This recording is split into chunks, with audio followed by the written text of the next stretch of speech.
이 당시 삼풍 백화점은 단일 매장으로 초대형 건축물을 자랑하던 그런 건물이었다고 합니다. 강남의 노른자였죠. 이 서초동에 있었던 이 백화점, 부를 상징하는 그런 건물이기도 했습니다. 그런데 문제는 이 상품 백화점이 이 불법 용도 변경, 그리고 무거운 이 에어컨 실외기를 이동하면서 건물에 균열이 가고 또 그 무게를 견디지 못해 결국 이 백화점이 무너져 내린 사건이기도 했습니다. 그래서 1996년 8월 23일 결국 이 건물이 무너지게 되었죠. 이 사건은 전쟁을 제외한 단일 사건으로 참사한 정말 큰 사건이었다라고 이야기합니다. 사망자가 502명, 그리고 부상자가 937명, 참 많은 사람들이 어려움을 당하는 그런 사건이었죠. 당시 이 사건은 이윤 추구에 눈이 멀었던 이 자본가, 그리고 탐욕스러운 이 공무원 때문에 얼마나 많은 사람들이 안타까운 죽음을 당했는지 볼 수 있는 대목이었습니다. 그리고 이 사건으로 인해서 이 부패가 우리 사회에 얼마나 넓고 뿌리 깊게 내리고 있었는지를 보여주는 그런 사건이기도 했습니다. 그로부터 이제는 21년의 세월이 지나왔죠.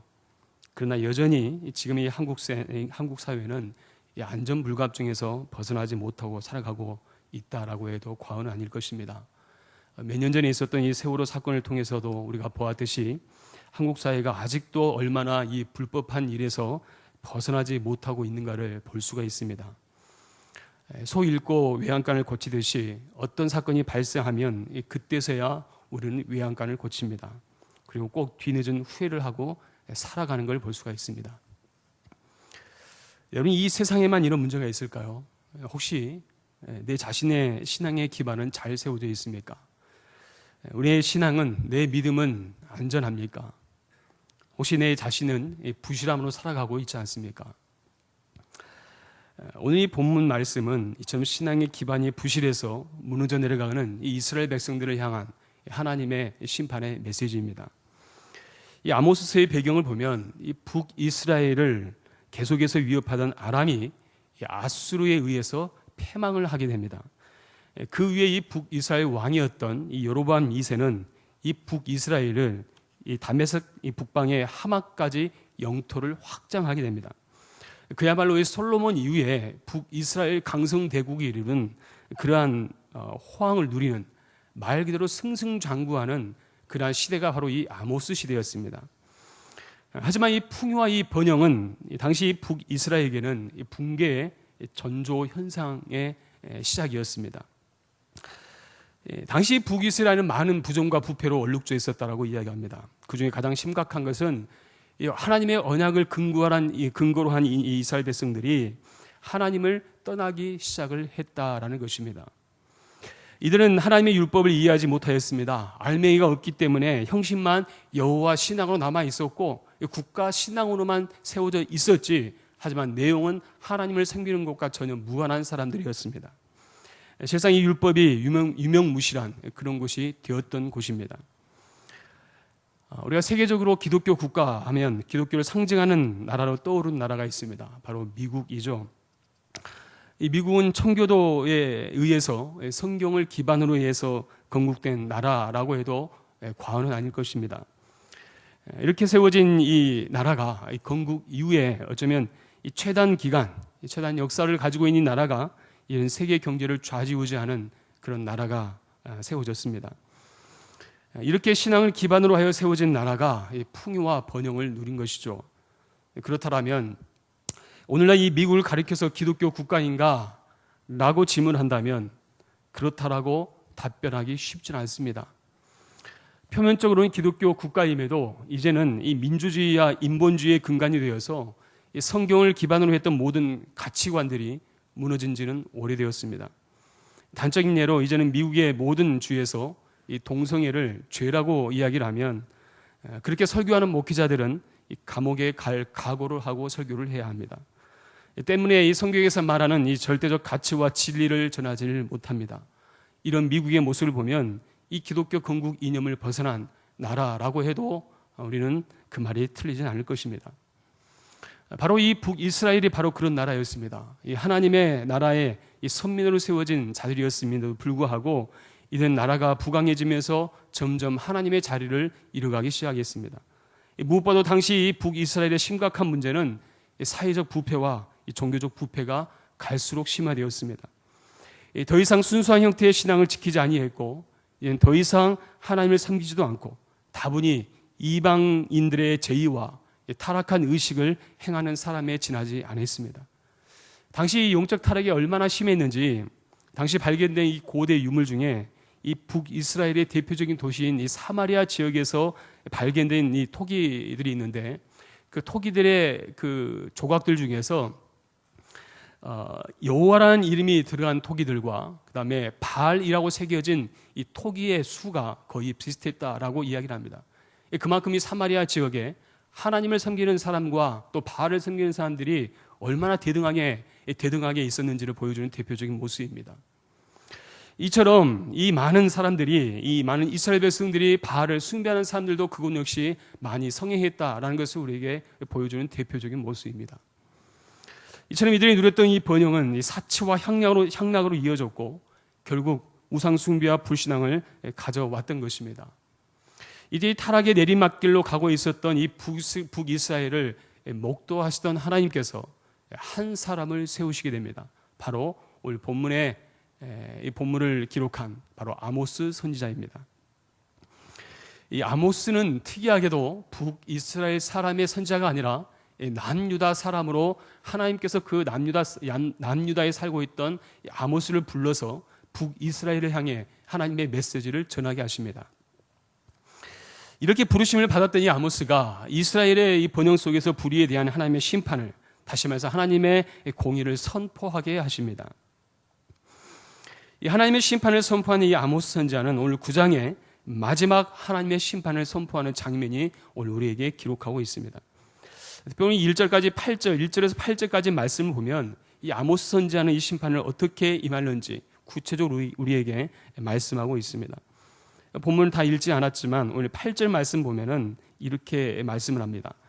보라, 주 여호와의 눈이 범죄한 나라를 주목하노니 내가 그것을 지면에서 멸하리라 라고 말씀합니다. 뭐라고 말씀합니까? 여호와의 눈이 범죄한 나라를 주목한다. 다시 말해서 북이스라엘의 범죄한 그 나라를 내가 지금 주목하고 있다. 그리고 어떻게 하시겠다고 말씀합니까? 지면에서 멸하리라 라고 말씀합니다. 내가 심판하겠다. 그대로 내가 좌시하지 않겠다 라고 하나님 말씀합니다. 그리고 하나님께서 이들에 대해서 철저하게 심판하시겠다라고 하는 그 의지가 바로 오늘 1절로 6절까지 말씀에 쭉 담겨져 있습니다. 근데 그 타락한 성전에 대해서 하나님께서 어떻게 심판을 하시냐면, 하나님께서 1절로 6절 말씀 보면 하나님께서 제단 곁에 서서 이 기둥의 머리를 쳐서 무너지면 그곳에 있던 수많은 사람들이 그 무너진 돌에 맞아 죽게 만들어 버리겠다라고 합니다. 그리고 그 중에 살아남은 자가 있더라도 그 살아남은 자들이 땅속으로 숨고 하늘로 올라가도 갈멜산 산 꼭대기에 숨어도 원수에게 사로잡혀도 끝까지 그들을 잡아서 내가 멸해버리겠다라고 하나님 말씀하십니다. 예외가 없습니다. 얼마나 무서운 말씀인지 모릅니다. 하나님께서 이들을 심판하시되 철저하게 내가 이들을 심판해버리겠다라고 하나님 말씀하십니다. 여기서 우리가 한 가지 눈여겨보아야 할 대목이 있습니다. 왜 하나님이 굳이 성전을 하나님께서 헐어버리시는가라는 것입니다. 여러분, 성전은 하나님께서 가장 귀하게 여기시는 곳 아닙니까? 하나님께 제사하는 곳입니다. 하나님께 예배하는 곳입니다.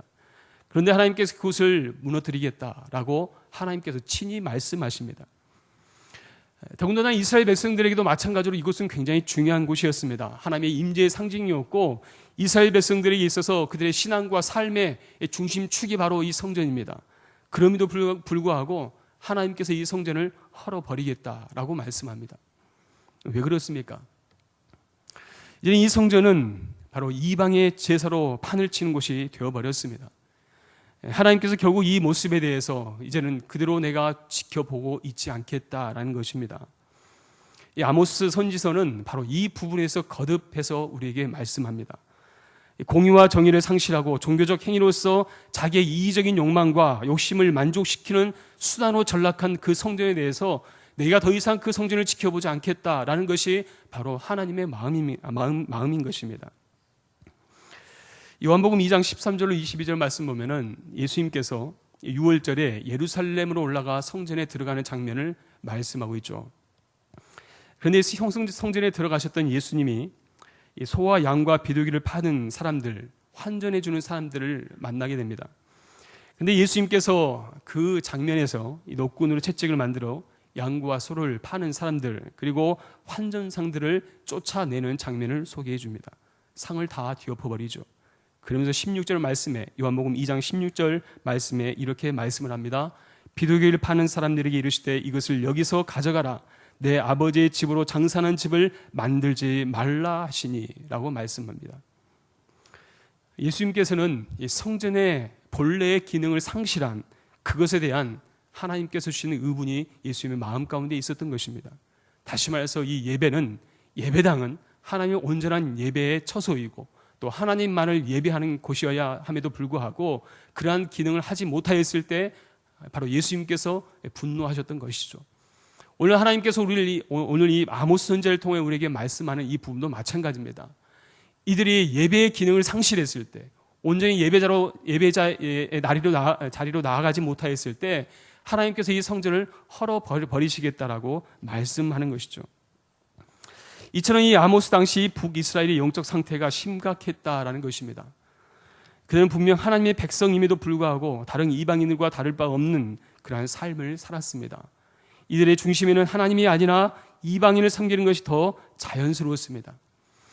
결국 그들도 이방인들과 똑같은 삶을 살았던 것입니다. 아니, 어쩌면 오히려 더 어떤 면에 있어서는 더욱 악한 면을 가지고 있었던 것이 북이스라엘의 모습이었습니다.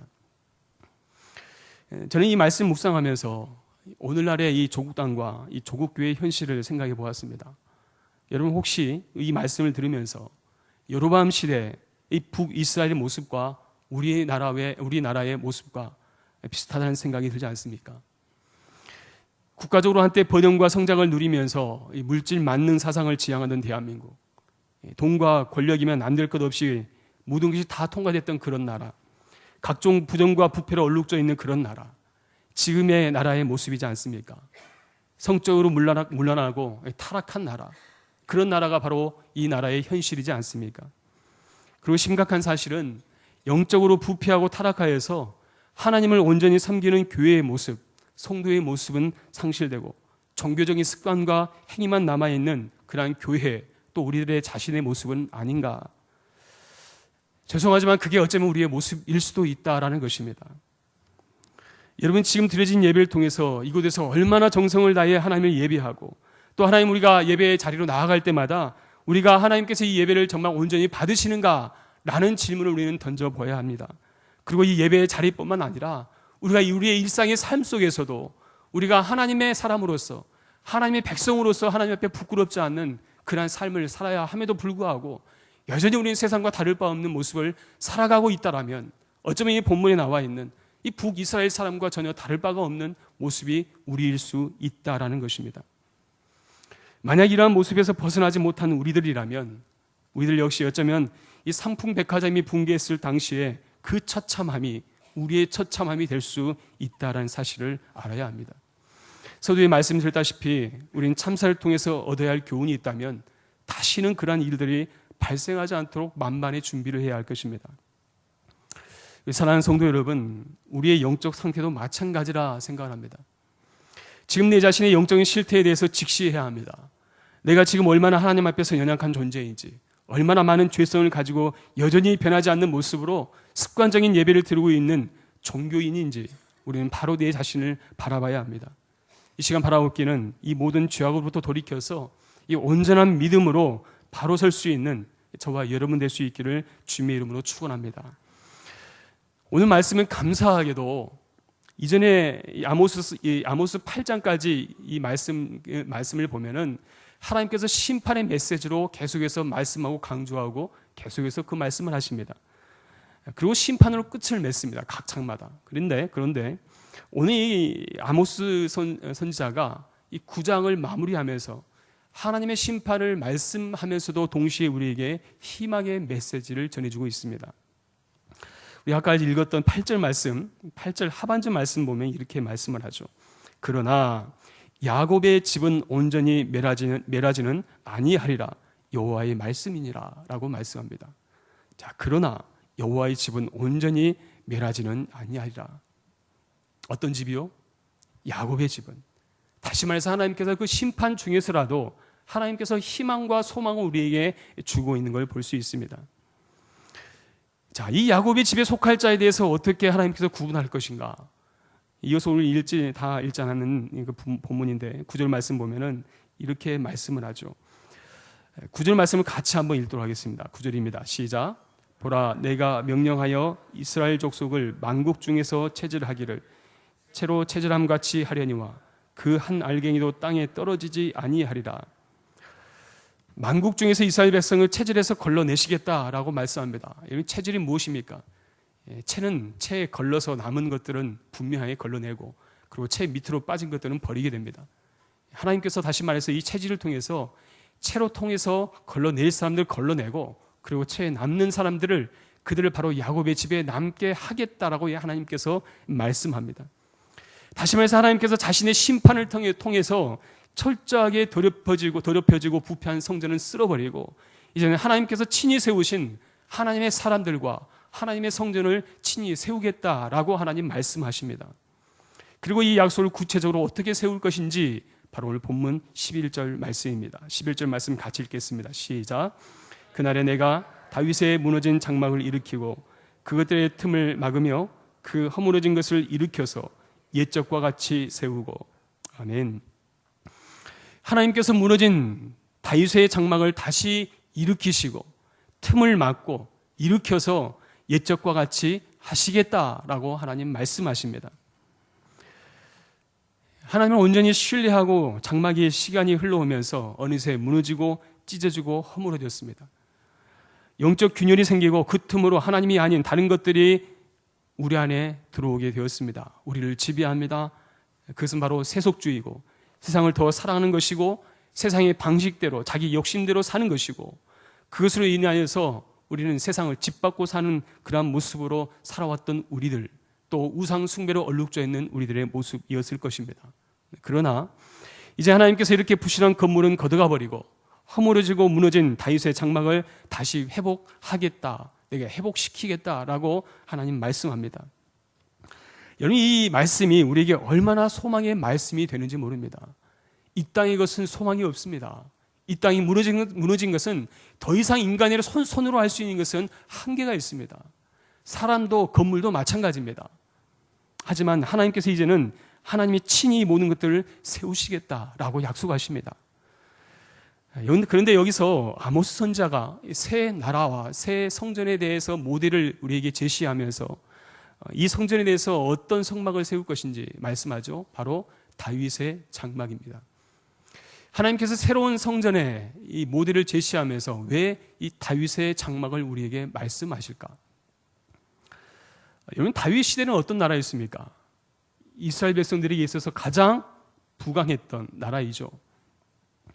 그러나 그 부강함이 이 지금처럼 아모스 시대처럼 이 불의와 가난한 자들을 착취해서 부정과 부패로 그들이 세웠던 나라가 아니라 바로 하나님 말씀에 의해서 하나님 말씀의 순종함을 통하여서 하나님께서 축복으로 주신 그런 나라가 바로 다윗 시대의 나라였습니다.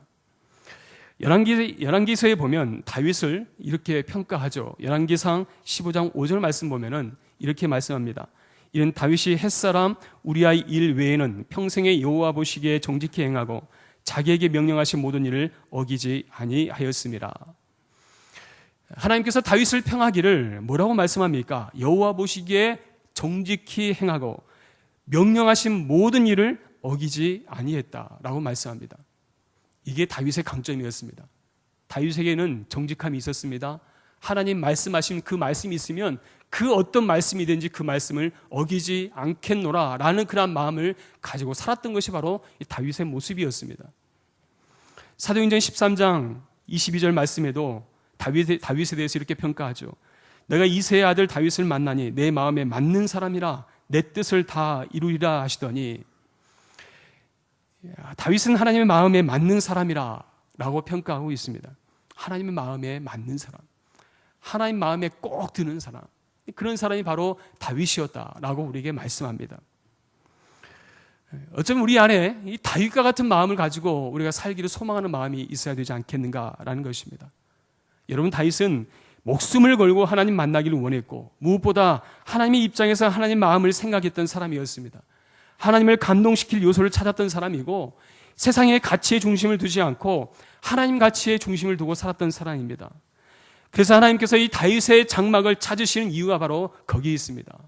우리가 하나님 앞에서 어떤 사람이 되어야 하겠습니까? 마치 다윗처럼 하나님, 내가 정직함으로 하나님께 살기를 소원합니다. 하나님, 내가 하나님 마음에 합한 사람 되기 원합니다. 하나님, 무엇보다도 내가 주의 말씀 앞에 주의 말씀을 순종하고 그 뜻을 지키기 위해서 내가 몸부림치는 사람이기를 원합니다. 라는 마음을 가지고 살아갈 때 하나님께서 이 무너진 장벽과 이 장막과 이 무너진 세상과 우리 무너진 가정을 통해서 하나님이 바로 그 사람을 통해서 일으켜 세우시기를 원하시더라는 것입니다. 다윗의 장막의 회복은 이제까지 살아왔던 이 모든 관습을 뒤로하고 이제는 하나님의 뜻에 합당한 삶을 살기로 작정하는 것을 의미하는 것입니다. 우리 사랑하는 성도 여러분, 혹시 우리 교회 안에 무너진 장막은 없습니까? 혹시 우리 가정에 이 무너진 장막이 있지는 않습니까? 혹시 내 자신에게 있어서 내 자신의 믿음에 무너진 장막은 있지는 않습니까? 얼마 전에 어느 분과 교제하던 중에 이런 말을 들었습니다. 그분이 한 번은 자신과 가깝게 지내는 후배가 자신에게 전화를 와서 이런저런 이야기를 하다가 이 후배가 본인에게 이런 질문을 던졌다고 합니다. 선배는 이 말씀을 가지고 세상에서 산다는 게 가능하다고 생각합니까? 라고 질문을 한 것입니다. 갑자기 이 질문을 받은 이분 역시 그 말을 듣는 순간 어떤 말을 해줘야 할지 순간 멍했다고 합니다. 왜냐하면 자신 역시도 평소에 이런 생각, 이런 고민 속에서 살아왔기 때문입니다. 교회 와서는 믿음에 대한 이야기를 많이 듣습니다. 그리고 말씀에 이런저런 약속이 있다는 말씀을 들었습니다. 은혜도 받았습니다. 그런데 정작 자신의 삶 속에서 이 믿음을 가지고 산다는 것은 단지 성경 속 이야기에 불과하다라고 생각이 들더라는 것입니다. 여러분, 죄송하지만 실은 이러한 모습을 가지고 살아간다는 것은 우리 자신의 이 믿음의 장막이 무너졌기 때문에 어쩌면 자기 합리화를 가지고 우리는 매 순간순간 살아가고 있는지 모릅니다. 아멘은 하지만 그 아멘이 자신의 삶에 아무런 영향을 주지 못합니다. 여러분, 오늘 이 아모스 선지자가 선포한 이 심판의 메시지는 단순히 예배의 문제만이 아닙니다. 이들의 삶 전체가 무너졌습니다. 믿음이 무너지면 세상 속에서 아무런 영향력을 우리는 발휘하지 못합니다. 그래서 우리는 이 믿음이 우리 안에 무너져 있지 않는지 점검해 보아야 하는 것입니다. 오늘 하나님이 약속하신 다윗의 장막의 이 회복은 이 다윗 시대에 하나님이 인정하시는 그런 사람들이 일어나는 것을 의미하는 약속의 말씀입니다. 하나님 보시기에 정직하고 자기에게 명하신 모든 일을 어기지 않는 그 순종의 삶을 살아가는 사람, 바로 그 한 사람을 주님께서는 찾고 있고 또 그 사람을 통해서 하나님께서 이 땅을 세우시기 원하신다라고 말씀하는 것입니다. 조금 전에 말씀드렸던 어느 후배의 고민 무엇입니까? 과연 세상에서 믿음대로 산다는 게 가능한 것인가? 여러분, 이렇게 산다는 게 정말 가능합니까? 우리 이 질문을 받을 때마다 불가능하다고 생각하는 이유가 있죠. 불가능하다고 생각하는 이유가 어디 있습니까? 우리는 이 믿음을 가졌을 때 이 믿음에 대한 환경의 변화와 결과를 우리는 기대하기 때문에 그렇습니다. 다시 말해서 믿음을 가졌을 때 하나님께서 모세처럼 홍인을 가르고 구름 기둥과 불 기둥이 일어나고 반석에서 물이 일어나야, 그런 역사가 일어나야 그래도 그것이 믿음이지 않겠는가라고 우리는 생각하고 살아갑니다. 하지만 그런 결과를 얻지 못할 때 우리는 낙심을 하죠. 우리의 삶 속에서 아무런 역사도 일어나지 않아요. 기도했는데 아무런 능력이 나타나지 않습니다.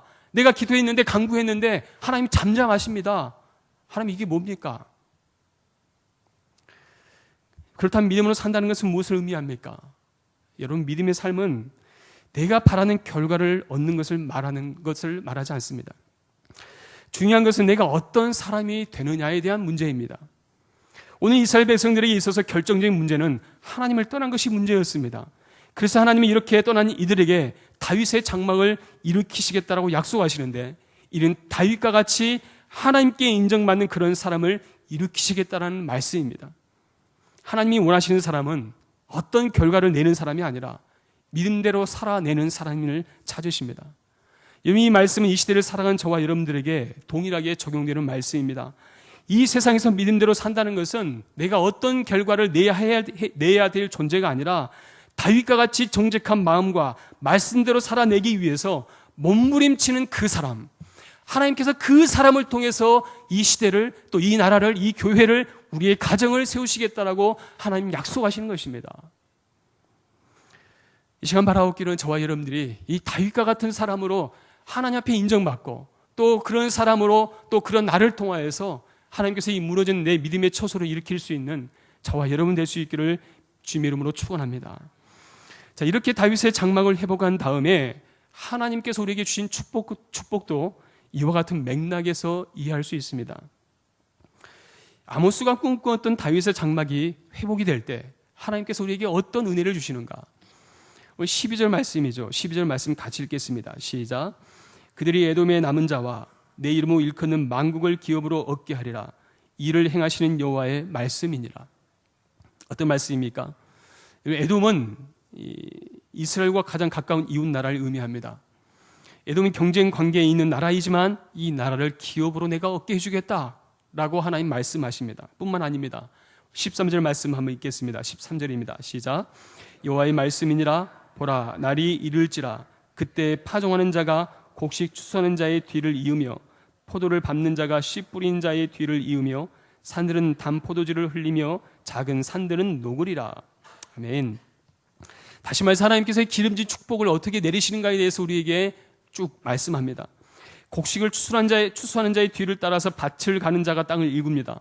추수를 하자마자 그 뒤를 이어서 씨를 뿌리는 한편 다른 쪽에서는 포도를 밟을 준비를 하느라 바쁩니다. 다시 말해서 땅이 기름지고 자연 환경이 적합해서 씨를 뿌리고 거두기에 정신이 없습니다. 뿌리자마자 수확을 얻습니다. 산마다 포도주를 만드는데 차고 넘칠 정도에서 산들이 다 포도주를 흘린다라고 묘사합니다. 얼마나 하나님이 주신 축복이 흘러 넘치는지를 볼 수 있는 대목입니다. 그리고 14절 말씀을 보더라도 이 황폐한 성읍을 건축하고 거주하게 하시고, 그리고 포도원을 가꾸고 그 나무에서 포도주를 마시고 열매를 맺게 해주겠다라고 말씀합니다. 여러분 12절부터 14절까지 말씀을 쭉 보시면 하나님께서 그 복을 얼마나 차고 넘치게 주시는지 우리가 볼 수 있는 대목입니다. 여러분, 과연 이 축복이 우리의 삶 가운데 일어날까요? 과연 일어날까요? 성경에 보면 가나안 땅을 젖과 꿀이 흐르는 땅이다라고 우리에게 말씀하죠. 그런데 과연 이 가나안 땅이 그런 땅인가라고 질문했을 때 그렇지는 않습니다. 지금도 이 이스라엘의 지도를 보면 지도에 그 파란색으로 표시된 곳이 별로 없습니다. 이스라엘 땅은 약간의 평야지대만 있을 뿐 나머지는 대부분이 고동색 산지입니다. 다시 말해서 비옥한 땅이 아니라 척박한 땅에 더 어울립니다. 오히려 애굽 땅이 더 살만하고 더 녹색 지대가 많은 곳입니다. 석회암 지대라 물도 제대로 마실 수가 없습니다. 그래서 어쩌면 가나안 땅이 살만한 곳이 아닌 애굽 땅이 더 살만한 곳일 수도 있습니다. 그런데 왜 하나님께서 이 가나안 땅을 젖과 꿀이 흐르는 땅이라고 우리에게 말씀할까요? 성지순례를 다녀온 분들의 이야기를 들어보면 이런 말을 합니다. 다녀오신 분도 아시겠지만은 이집트와 이스라엘 동시에 성지순례를 하다 보면 이런 장면이 나타나죠. 이집트를 이렇게 돌다 보면은 어떤 생각을 갖게 되냐면 참 더럽고 가난하다. 건물들은 짓다 만 것 같고 참 애굽의 이집트에 사는 곳은 척박하다라는 느낌을 갖게 된다라고 이야기합니다. 보이는 것마다 불결합니다. 음식도 맞지 않다라고 이야기를 하죠. 그런데 신기하게도 같은 땅임에도 불구하고 이집트를 지나서 국경을 지나자마자 느끼는 장면은 어떻습니까? 이집트와 전혀 다른 이스라엘 장면을 목격하게 됩니다. 단지 국경만 넘었을 뿐인데 깨끗한 집들이 서 있고 푸른 정원과 화단이 서 있습니다. 푸른 야자수 열매가 가득합니다. 저는 애굽이 낙원 같고 이스라엘이 황무지 같았는데 이제는 완전히 뒤바뀌어 버린 것입니다. 이렇게 된 이유가 어디 있습니까? 같은 땅이라도 그것이 황무지가 될 수 있고 같은 땅이라도 그것이 낙원이 될 수 있습니다. 이스라엘은 전 국토가 낙원으로 만들어 버렸습니다. 갈릴리 호수를 끌어다가 사막에서 농사를 짓기 시작합니다. 또 물을 공급해서 많은 과실을 거두게 됩니다. 또 포도 농법을 발전시켜서 양질의 포도를 생산을 합니다. 다시 말해서 그 땅에서 쉬지 않고 열매를 거두는 곳이 바로 이스라엘이 되었습니다. 어떻게 이게 가능한 것입니까? 하나님은 사람을 변화시켜서 그 환경을 낙원으로 만들어 가더라는 것입니다. 중요한 사실은 문제는 환경이 아니라 사람입니다. 하나님은 젖과 꿀이 흐르는 땅을 주시되 하나님이 허락된 사람을 통해서 그렇게 만들어 가시더라는 것입니다. 오늘 본문의 이 복도 마찬가지입니다. 하나님께서 이 다윗의 장막을 회복하신 다음에 오늘 12절로 14절까지 이 복은 바로 이 사람들에 의해서 이 복이 주어질 것이다 라고 우리에게 약속하는 약속의 말씀입니다. 그러하기에 하나님의 약속은 절대 허황되지 않습니다. 그냥 소설 속에 있는 이야기를 우리에게 말씀하지 않습니다. 이 시간 바라보기에는 우리 인생도 다윗처럼 이 믿음의 삶을 통해서 이 단 포도주가 흘러내릴 수 있는 여러분의 삶이 될 수 있기를 바랍니다. 주체할 수 없는 하나님의 축복이 부어지는 그러한 인생이 될 수 있기를 바랍니다. 물질의 축복이든 영적인 축복이든 명예의 축복이든 하나님께서는 그 자녀들에게 하나님께서 우리에게 주신 그 축복을 부어주신다는 사실입니다. 단 전제 조건이 있죠. 이러한 세상으로 말미암은 복이 아니라 하나님의 진정한 복이 임하려면 바로 하나님 말씀에 순종할 때 이러한 역사가 일어납니다. 거짓과 술수가 아니라 말씀에 순종하고 정직한 삶을 살아갈 때 하나님께서 그 사람을 통해서 하나님의 역사를 일으키시고 하나님의 나라를 변화시키는 주역으로 우리를 세워주시더라는 것입니다. 이 시간 바라보기에는 저와 여러분들이 바로 이 말씀에 순종하고 다윗과 같은 마음으로 가지고 살아갈 때 하나님의 이 복이 임하는 저와 여러분의 삶이 될 수 있기를 주님의 이름으로 축원합니다. 기도하겠습니다. 이 시간 우리 같이 한번 우리 찬양하고 우리 같이 한 목소리로 기도하겠습니다. 찬송가 우리 하나님의 은혜로 찬양합니다.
나는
시간 오늘 아모스 선지자를 통해서 우리에게 주신 말씀, 무너진 성막.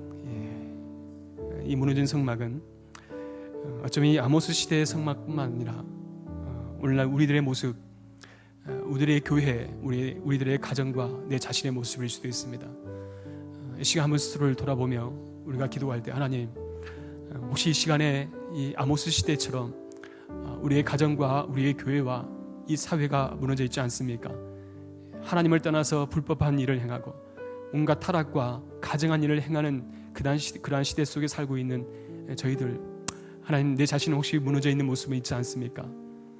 이 시간 다시 한번 우리가 기도하며 나아갈 때, 하나님, 이 무너진 곳에 다시 한번 이 다윗의 모습처럼 하나님께서 인정하시는 그 사람으로 거듭나 다시 한번 하나님의 그 은혜를 힘입어 나아갈 수 있도록 주님 우리에게 은혜를 다하여 주시옵소서. 하나님, 내가 다윗처럼 살아갈 때 하나님께서 나를 통하여서 내 자신의 믿음이 살게 하시고 가정이 살게 하시고 교회가 살게 하시고 이 사회가, 이 나라가 살게 하여 주시옵소서라고 이 시간 같이 합심하여 함께 기도하겠습니다. 살아계신 하나님